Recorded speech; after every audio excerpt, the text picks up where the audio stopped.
Hey fam, it's Grace. This is Music is Medicine, and today we are getting a dose of How Far We've Come by Matchbox 20, which is an iconic band. And when I do these videos, which has been like 5 times, I go down a rabbit hole of these artists, and I remember and I realize that all these songs are by the same artist. And I was listening to songs like She's So Mean, Unwell, 3 a.m., iconic songs you probably know, and of course How Far We've Come, which is what we're talking about today. And through this song, we're healing by learning to be a little bit optimistic, to just see a different perspective and hold that perspective as an option for us through the uncertainty and through the chaos that we face every day. This is a 2007 album called Exile Mainstream, which seems very significant. Like, yeah, fuck mainstream, go crazy, go rebellious, which I kind of love. That's not the point. Sorry. When I watched this music video, I bawled my eyes out. I'm so serious because the whole time it's like this song is somber. The mood of the song is depressive and sluggish and slow. But the message of the song is through all of that heavy emotion, there are all these beautiful things that are going on behind the scenes, and you have the opportunity, you have the option to just look the other way, and not looking the other way like ignoring, but looking the other way and realizing like, yeah, this shit's going on, but also look at all these beautiful things going on. So in the music video, the band is doing their thing, and in the background there's all of these clips of beautiful moments throughout history: the civil rights movement, women's marches, the Obama and Hillary Clinton campaigns, which, not even political wise, but just thinking of how far we've come as a society, like a black man and a woman running for presidency. Holy fucking shit, that's dope. There were clips of assembly lines from computers being made, early computers, There were a bunch of sports references, Pele, I believe, and Muhammad Ali. I hope I'm saying their names right. Just triumphant moments, okay, in American history. Tearing down the Berlin Wall. Even in the description of their YouTube music video, they're talking about where to get their CDs, and it's just like, even from then, look at how far we've come since then. Like, we got AI now, which, again, it all comes back to these two perspectives. When I say AI, you could think, oh my God, the world's ending with AI, or you could be like, oh, AI is kind of cool. We could use that to our advantage. You choose, girl, you choose. That's kind of what this is all about. So that's just one example of what's your take on it and which perspective is serving you. Which one do you prefer? It's up to you. So it's all about being self-aware. Now to the song. The song starts with hello, hello, hello, which to me represents someone who is calling out for connection, calling out for maybe help, calling out for someone to answer, to listen to them. They want to be seen, right? And yes, those 3 words gave me all of that. It says, I'm waking up at the start of the end of the world, but it's feeling just like every other morning before. Okay, so you wake up, wake up. It's another shit day. Right, okay. Fine, because X, Y, and Z, because this person left me, because I didn't get this job, because, literally whatever. So you're constantly like, the world sucks. You wake up every day, the world sucks, the world is ending, but you wake up again and you still think the world is ending. You wake up again and shit still sucks. Like, at what time are you going to be like, okay, I guess that this isn't really the best way to go about life. I guess this isn't really the best way to think and to live. At what point are you going to kind of give it up and be like, well, I guess the world isn't ended yet. Maybe I should do something differently. Maybe I should change. And the people, myself included, who are in that mental state constantly, consistently, or just for a moment, how is it serving you? Because what I've found for myself is a lot of times when I'm in that mood of nothing even matters anyway, I'm going to be food for the worms anyway, it makes it very easy to stay with the habits, to stay with the people, to stay with the mindsets and the perspectives that are easy and that are comfortable for you. It allows you to not push yourself to make a change. It allows you to not grow. It allows you to not become a better version of yourself. When you're like, shit's not even worth it anyways, it allows you to stay the same. And that's how it serves me. So I'm sure that it serves a lot of people in a similar way. So that's great. we love when things serve us. But there comes a point where that doesn't actually serve you. There comes a point where it's like, okay, maybe I should grow. Maybe I should make a change. Maybe I should do something a little differently, because the world's not ending. We're still here, right? And you could argue for or against that. You could also find proof against it. So what's the point of battling? Why not just give it up and be the best version of yourself so that you can make an impact on your own life and maybe the life of those around you? And maybe you can actually do something good for the world if you're focused on yourself and focused on being a better version of yourself. Because I know doing all this isn't going to help. Twitter fingers. Anyways, there is reason, there's purpose in every mindset, every perspective, for sure. I'm just wanting to help people gain self-awareness of where they stand on this spectrum, and if where they stand is where they prefer to be. So we're all going to die, right? The next line in the song is, now I wonder what my life is going to mean when it's gone. So yeah, we all know we're going to die, and my brain kind of reads this line, listens to this line in two different distinct ways, one being the more optimistic version and one being the more depressive version. So the optimistic version, it's like, what is my life going to mean when it's gone? What am I doing every day to live to the fullest, to fill up my own cup, to do the things that actually make me happy, to make the connections that make me happy? What legacy am I leaving? What impact am I making on those around me? And what impact am I making on the world? And then there is that depressive version of it where it's like, yeah, what's my life going to mean when it's gone? Like, not shit. Like, we're all going to be gone one day. It doesn't even matter. And yeah, both of those are very true. You leave a legacy that's beautiful and amazing, you still die. You don't do shit with your life, you still die. And the world goes on, right? That is very true. So what's the point of me even making this video? That's the crazy thing, is like, there's not really one. There's not really one, but there's also such one, because it fulfills me. It makes me feel good. So I'm going to keep yapping because I feel like I'm doing something good for myself and maybe for, like, you know, maybe other people. Maybe. You never know. So I'm going to do that. I'm going to do that, and you do you, girl. All of this to say, like, it's bringing back the point of no matter what perspective you're choosing to tap into, it doesn't really matter at the end of the day. It's all about what makes you feel the best. Cars are moving like a half a mile an hour, and I start staring at the passengers who were waving goodbye. Shit's going slow, okay? Shit's sluggish. I'm envisioning someone, like, walking through quicksand, through a marsh or something. Like, all these heavy emotions are just kind of pulling you back, weighing you down a bit. And this is on the individual level in my head, but it's also on the universal level too. And I'm sure as individuals, we all feel this. I think that's something we all share, you know? Certain emotions weigh us down. We're humans. Unless you're a sociopath, then you might not feel that. But sociopaths still have a purpose. Anyways, girl, can you tell me what was ever really special about me all this time? So if you feel that you are not special, you feel that you are unworthy, you don't have a high sense of confidence and self-worth and self-love, you see no purpose in taking action as someone who loves themselves. So the decisions that you make, if you feel low self-worth and you don't feel special, the actions that you take are A, the ones that you've been making because they're comfortable and they're familiar and you know them, so why change? Or B, they're actions that reflect your low self-worth. You hook up with the guy that treats you like shit. You indulge in substances and drinking and sex and food and extra work, isolating yourself, whatever it is, you indulge in those things because you don't see yourself as worthy enough to take action in the other direction. A, those things are comfortable. B, they're familiar. C, it reflects the level of self-worth that you see yourself as.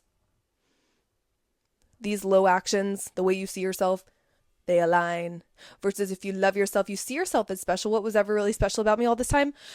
Figure it out. Love yourself for it. See it. And then those actions that you take will be up here. They'll just feel better. And all of it's valid. I probably will say that a million times here. All of it's valid. I just want people to love themselves. That's really all. I want people to see themselves for how amazing and oh my god. That's weird. Anyways, we're all very special in our own ways. And if you don't see that, you are. I just want people to see how special and powerful that they are so that they can take action to align with that sense of self-love and worth. Because once you feel that good about yourself, it spills into the people around you and it spills into the world. And like, if anything, that's what the world needs right now. We need strong individuals because it makes for a strong world. Then we get to the chorus. The chorus has two different versions. I believe the world is burning to the ground. Oh, well, I guess we're going to find out. Let's see how far we've come. And then the other version, I believe it's all coming to an end. Oh, well, I guess we're going to pretend. Let's see how far we've come. So let's take those verses line by line. The first one, I believe it's all coming to an end versus I believe the world is burning to the ground. Very similar, right? It's just that same sad boy vibe of everything is shit. You lost the job, you lost the girl, you lost, whoever, whatever. You magnify that problem. That's all you see. That's all you can focus on, okay? It's all coming to an end. It's all burning down. That's your lens. When you're focusing on that one certain thing that happened, that is the lens that you're looking through. It's like on a camera. You have a fisheye lens, you look through the lens, all you see is things that are in the fisheye lens perspective. You switch to a wide lens, which I think is another camera lens. Those are the only two I've heard of. I don't know, girl. So you look through the wide lens, and when you look through it, that's all you can see, right? If you're so focused and that's your belief in your head, I believe the world's burning to the ground. Okay. You put on your burning to the ground goggles, that's what you're going to see. That's what you're going to see. So that's just your state of being, right? It's your current vibration. It's the lens that you're seeing out of. The next two verses. Oh, well, I guess we're going to pretend. Or, oh, well, I guess we're going to find out. Either way, it says, let it fucking burn. Let it fucking burn. Let it. Whatever shit is burning, let it burn. It's the Mel Robbins theory to an extreme. Watch it go up in flames and don't even try to pour your little Stanley water on it. Let it burn to the ground. And see what grows after it. I felt like a psychopath right there. No, but seriously, are you going to watch this thing burning down? And when I think of fire, I think of emotions, right? You have all of these emotions burning and burning and burning. You're watching something in your life come crashing down. It's only human nature to try to stop it, right? But at the end of the day, that is a fire, girl. That's a fire. Don't jump in. Let it burn. Let it burn to the ground. There's a way of farming that they do that, right? Burn farming, fire farming, fire farming,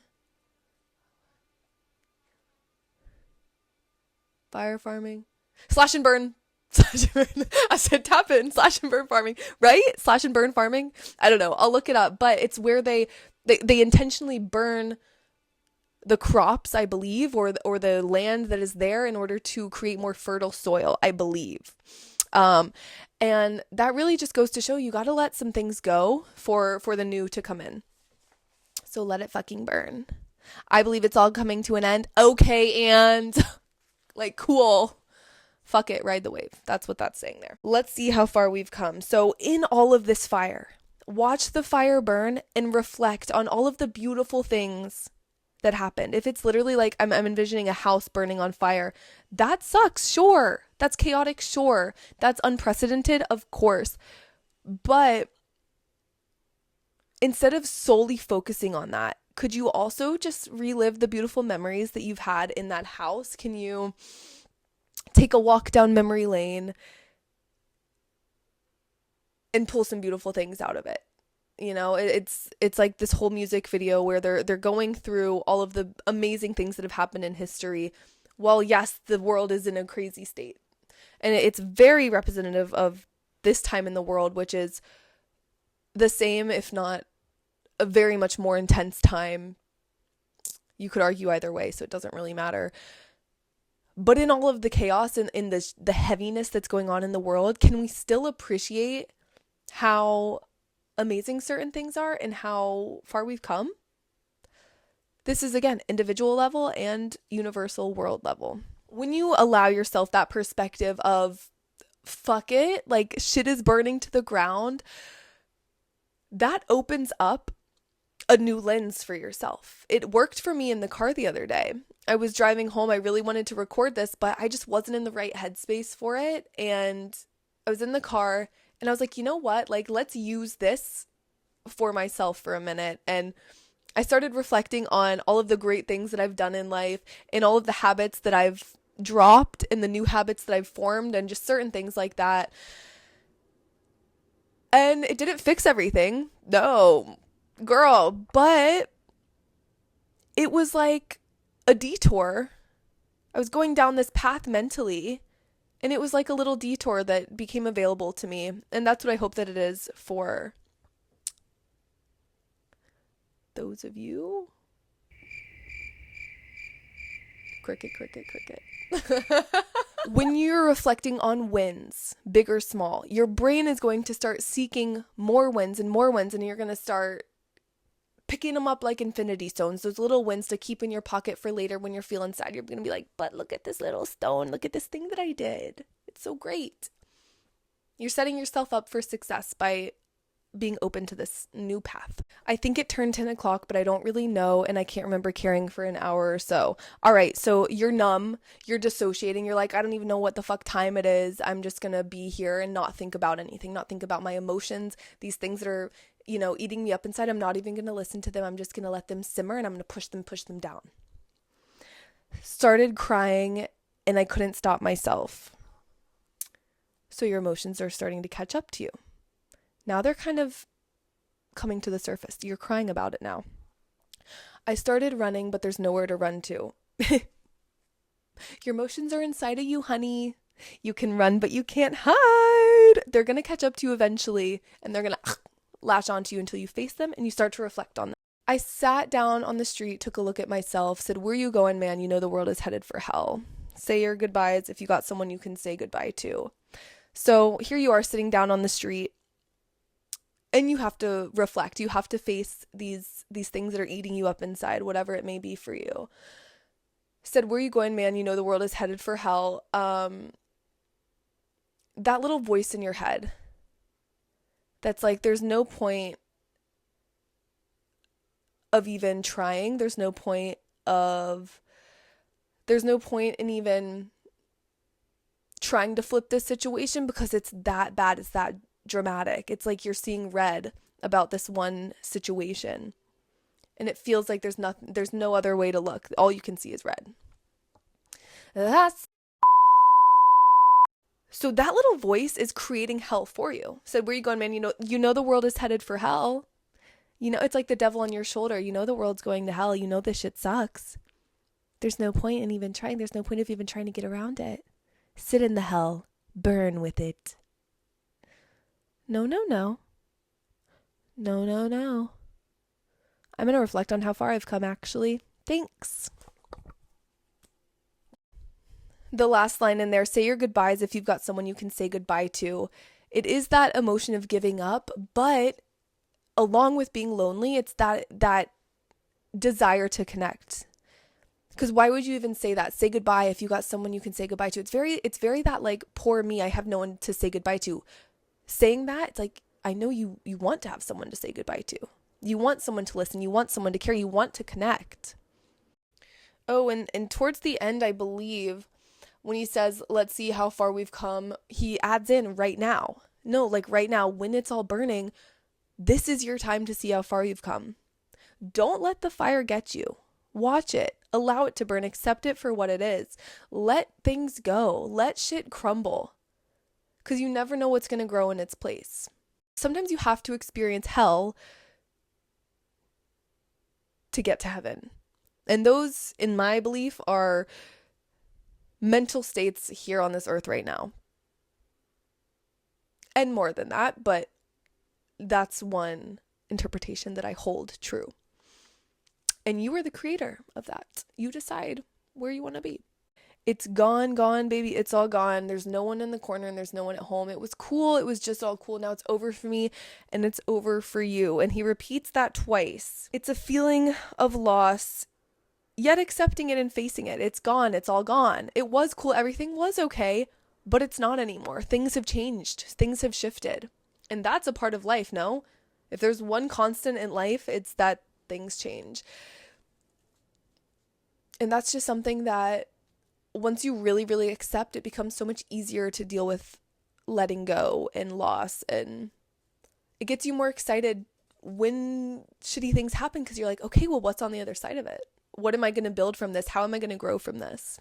So next time your world is burning to the ground, say fuck it, watch it burn, let it burn. And once you feel all of your emotions and you reflect, see how you can create a little sprinkle of heaven from that hell of a situation. I know you can do it. I know I can do it. I believe in you. I believe in me. I believe in us. So let it burn, baby.